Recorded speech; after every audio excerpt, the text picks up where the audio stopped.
Эфир Абхазского телевидения продолжается. Вы смотрите информационный выпуск Амши-Кушара. Здравствуйте. Сегодня в выпуске. В Луривском районе завершены работы по изменению русла реки Кодор. Президент лично проверил результаты работ. В Абхазии состоялось открытие выставки и показ документального фильма, приуроченной ко Дню памяти жертв геноцида советского народа. В Абхазии сформирована программа дорожных работ на 2026 год.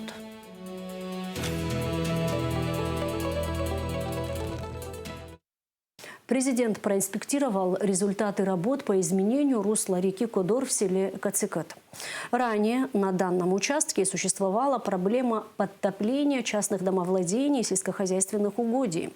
По поручению главы государства необходимые работы были проведены заблаговременно и завершены в течение 2 недель до начала активного таяния снега и паводков. Село Кацикет стало первой локацией, которую посетил президент Бадра Гунба. По поручению главы государства необходимые работы здесь были проведены заблаговременно и завершены в течение 2 недель до начала активного таяния снегов и паводков. Бадра Гунба поблагодарил специалистов за оперативное выполнение задачи и подчеркнул значимость принятых мер. Хорошо, что успели до весенних паводков.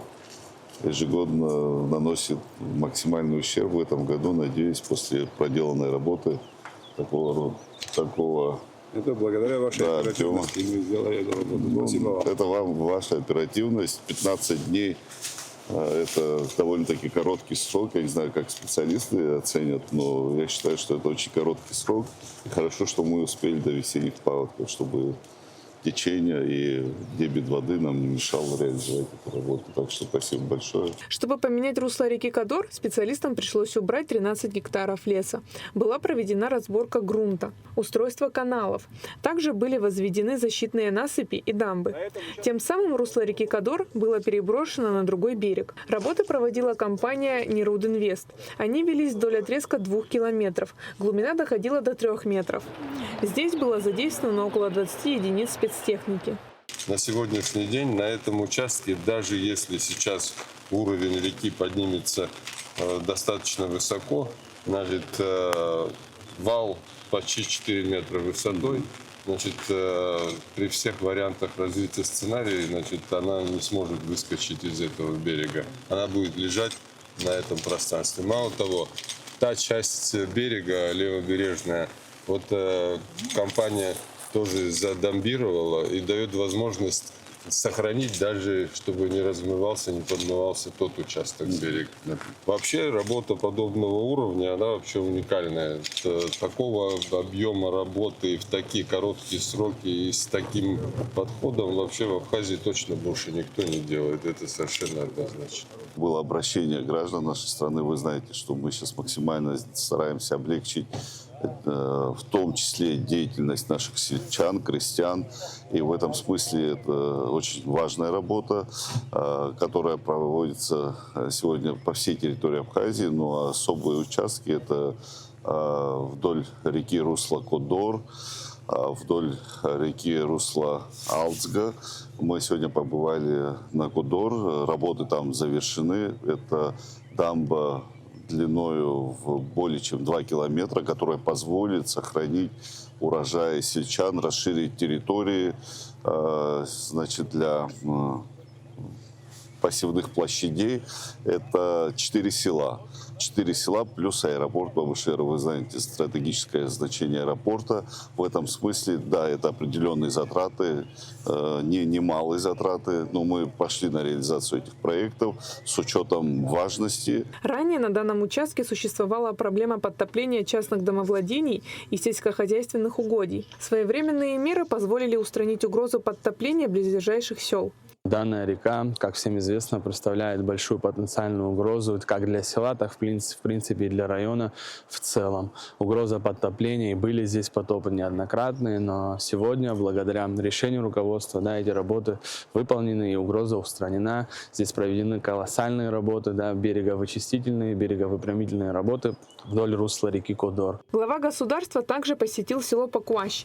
Его жители обратились к президенту с просьбой решить проблему подтопления рекой Алм Лудзга, их сельхозугодий. Бадра Гунба осмотрел русло реки и поручил специалистам в кратчайшие сроки подготовить проектную документацию для строительства защитной дамбы.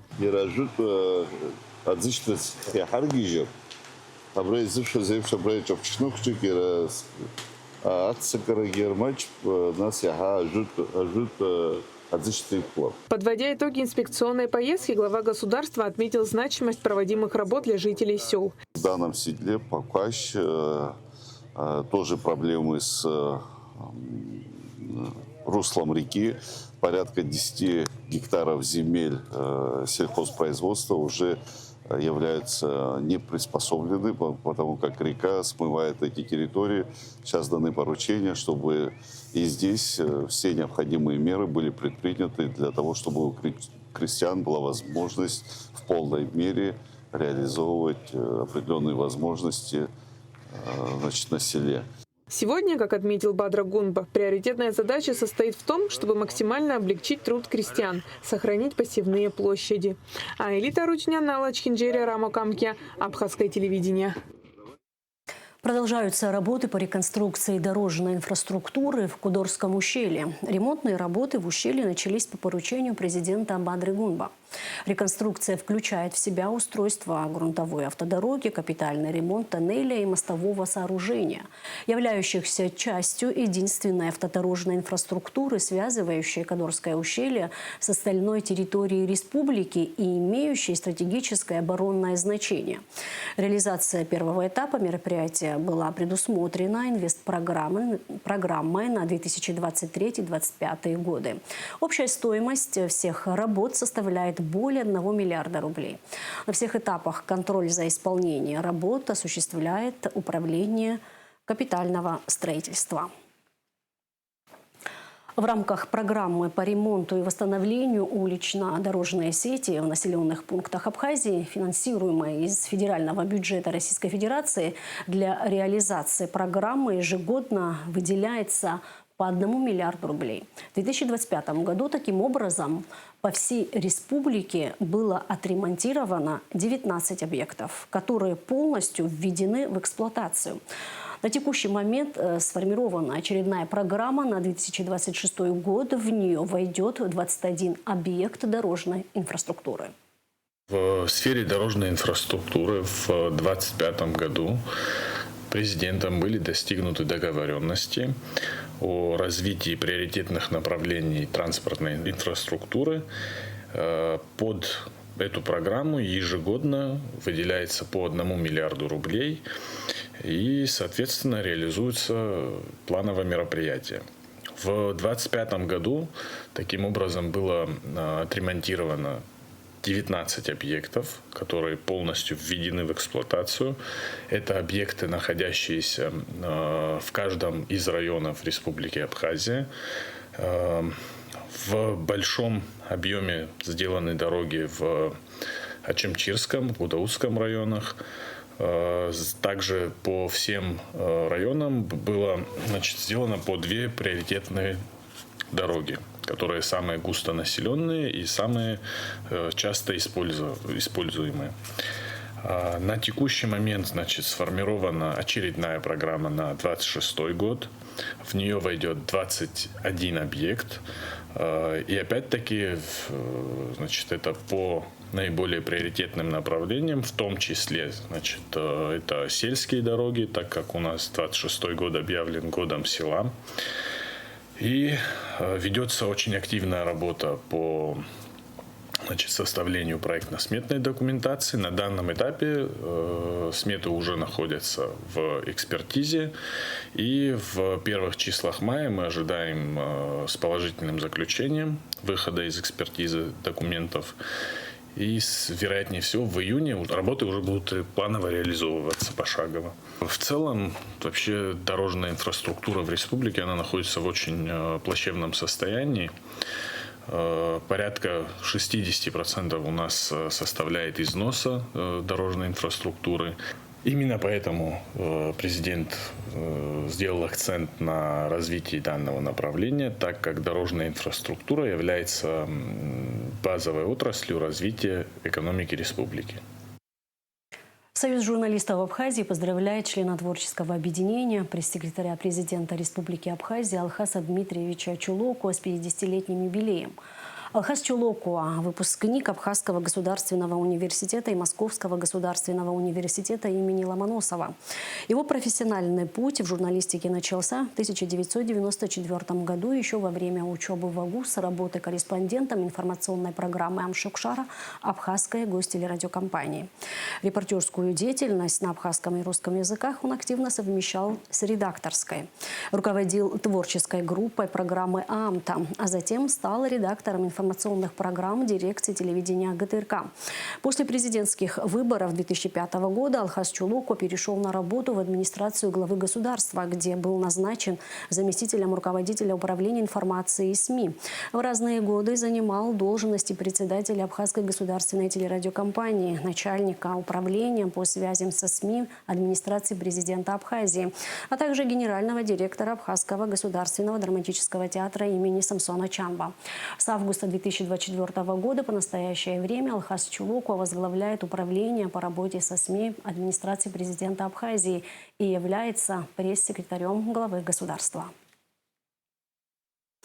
Победитель первого сезона республиканского конкурса управленцев команда Абхазии Саид Ибжноу назначен на должность помощника министра экономики. Саид Ибжноу – выпускник дипломатической академии МИДа России по специальности экономика.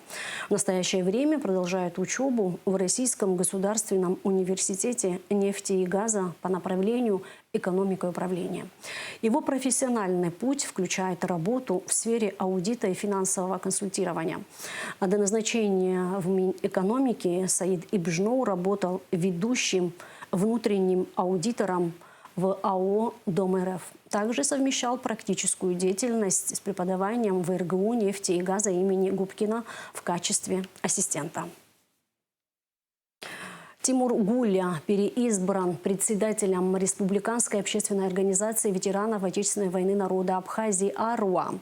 11-й съезд организации прошел в Сухуми. В повестку дня было включено 3 вопроса: избрание членов Высшего совета АРУА, избрание председателя организации и обсуждение общественно-политической ситуации в Абхазии. Репортаж Гугуцы Вардания. Это 11-й съезд Республиканской общественной организации. На повестке дня 3 вопроса. В начале встречи избраны члены комиссии Высшего совета, а руководителем АРУА единогласно утвержден Тимур Гуля. Далее перешли к 3-му вопросу – обсуждению общественно-политической ситуации в стране и за ее пределами, отметив позитивное развитие абхазо-российских отношений. Мы позитивно оцениваем динамику развития абхазо-российских отношений, которая очевидна за последние период. По сути, произошла та самая перезагрузка, о которой мы говорили ранее. Еще недавно вместо совместной работы по решению экономических и социальных задач в авангард наших отношений выдвигались сомнительные и откровенно вредные инициативы, такие как апартаментные проекты, инвестиционные соглашения и другие подобные антинародные решения. Мы тогда говорили и продолжаем говорить: отношения Абхазии и России носят стратегический характер и не должны сводиться к узкокорпоративным интересам отдельных коррумпированных чиновников и олигархических групп. И сегодня можно констатировать: нас услышали. Мы видим, что повестка изменилась, и взаимодействие выстраивается вокруг действительно важных государственных вопросов. Да, было сказано, и мы видим определенные изменения в лучшую сторону.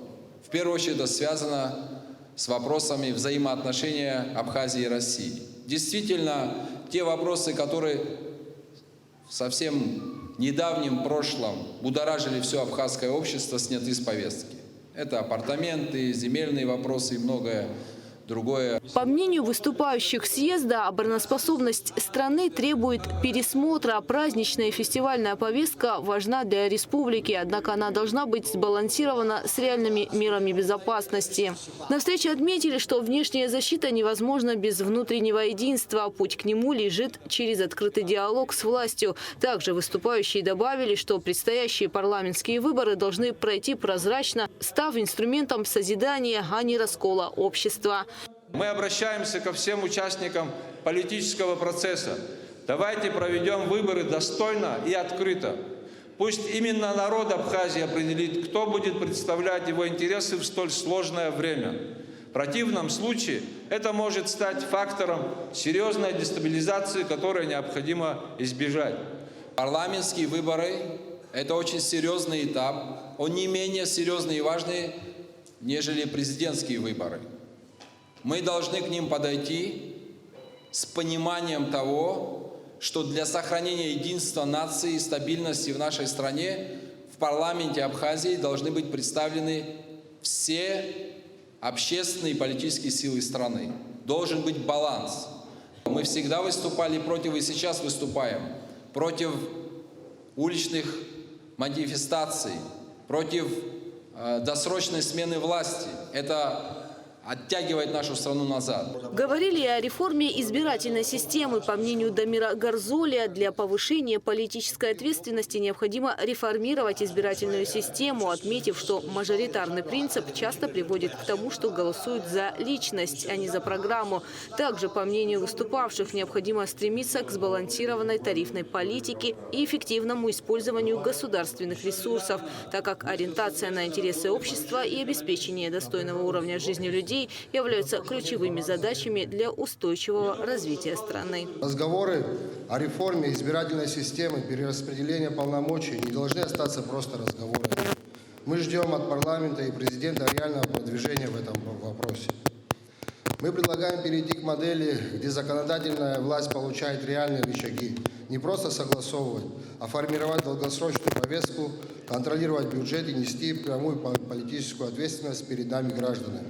Эта реформа должна осуществляться параллельно с реформой избирательной системы.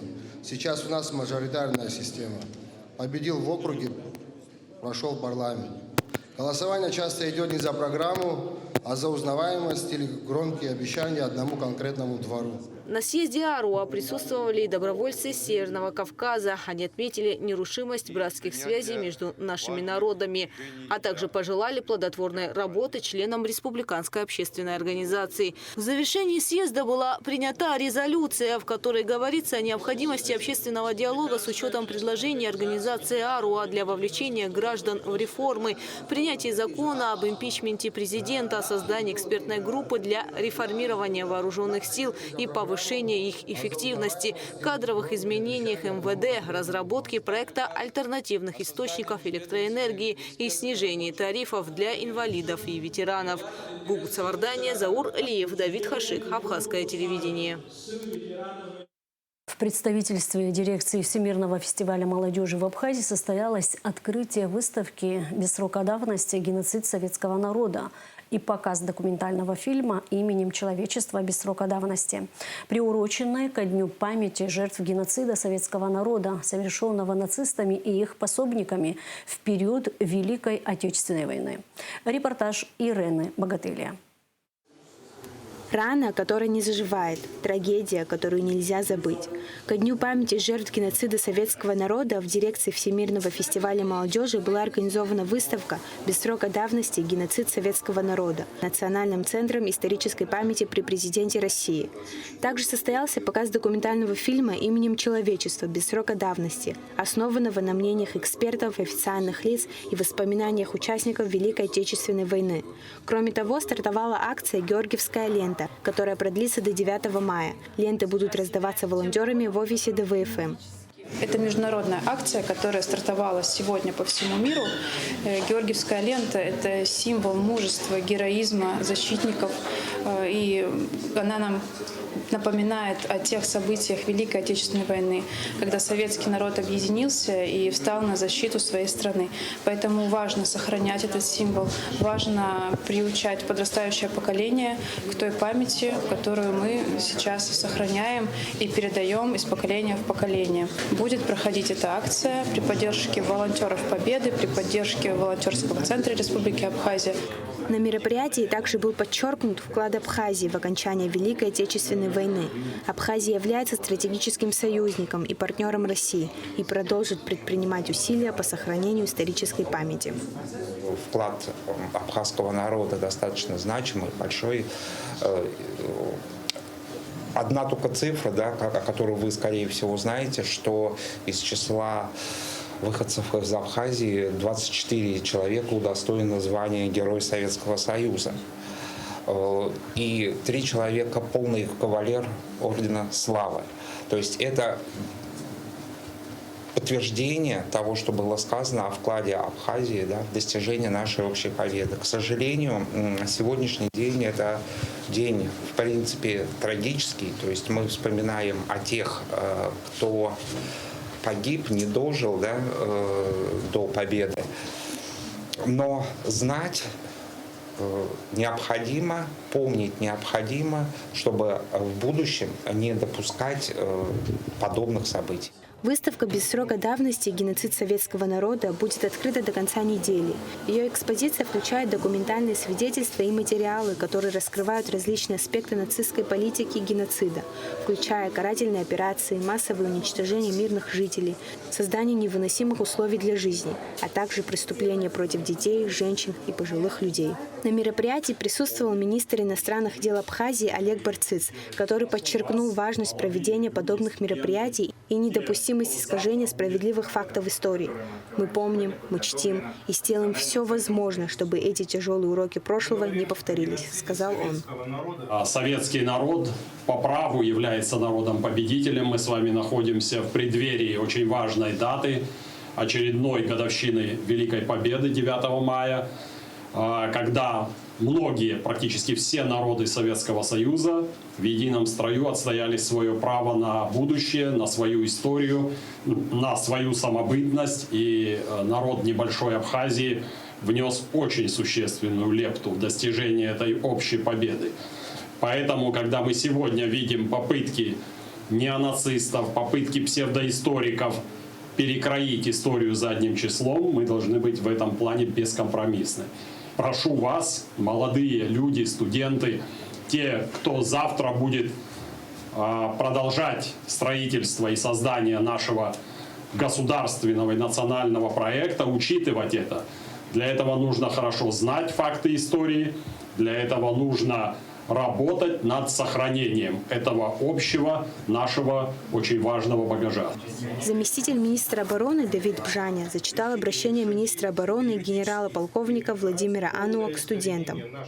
Сегодня мы обращаемся к одной из самых трагических и вместе с тем фундаментально важных страниц нашей истории. Мы говорим о геноциде советского народа, осуществленном нацистской Германией и ее пособниками в период Великой Отечественной войны. Мы прямо заявляем, попытки исказить историю, оправдать палачей или поставить под сомнение масштабы трагедии – это не свобода слова, а преступление перед памятью наших предков. Защита Родины – это не только охрана ее границ, это и защита нашей исторической памяти, нашего права называться наследниками победителей. Такое мероприятие служит напоминанием о том, как важно сохранять историческую память и передавать ее следующим поколениям. Мы обязаны помнить о этих страшных событиях, чтобы предотвратить их повторение в будущем. Каждый из нас несет ответственность за сохранение правды и уважение к памяти жертв, что является основой для построения мирного и справедливого общества. Ирина Богателя, Дамия Акшпа, Ахрамичпа, Абхазское телевидение. К курортному сезону готовы. Глава столицы Тимур Агырба посетил столичную инфекционную больницу. В 2025 году в больнице приняли амбулаторно 24 493 пациента. Из них около 15 тысяч детей. А через стационар прошли 1830 человек, рассказал главврач медучреждения Астамур Гуния. В этом году только за первый квартал обслужено уже около 8 тысяч больных. По словам врача, из-за того, что сезон эпидемии гриппа начался после Нового года. Благодаря столичной администрации стационарные больные и дети, и взрослые обеспечены необходимыми лекарственными препаратами. Больница также укомплектована специалистами. Глава Сухума Тимур Агырба осмотрел также помещения, которым необходим ремонт. Смета по ним уже составлена, и работы внутри больницы будут полностью завершены. На средства столичной администрации уже отремонтированы второй этаж, первый частично коридор, несколько палат и детская приемная. В рамках проекта «Феникс» на 5 зданиях Гагры появятся муралы по мотивам картин, сгоревших при пожаре в Национальной галерее. Росписи украсят школу, детский сад и многоэтажку в микрорайоне Кемпинг. Проект, поддержанный фондом президентских грантов, превращает улицы города в галерею под открытым небом и возвращает людям утраченное культурное наследие. Мы хотели выбрать стены в таких местах, которые чуть-чуть повлияют на среду. Вот. И после того, как мы выбрали стены, мы приступили к разработке самих эскизов. Нам нужно было отобрать, какие работы подходят, чтобы стать монументальной живописью. Не все работы подходят, потому что они написаны в разных техниках. Не каждая живопись на холсте может стать настенной росписью.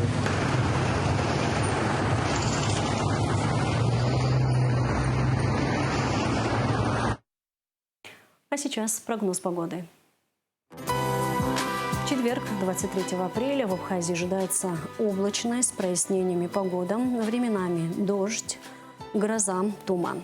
Температура воздуха ночью плюс 5-10, днем плюс 18-13 градусов. Температура морской воды плюс 12 градусов.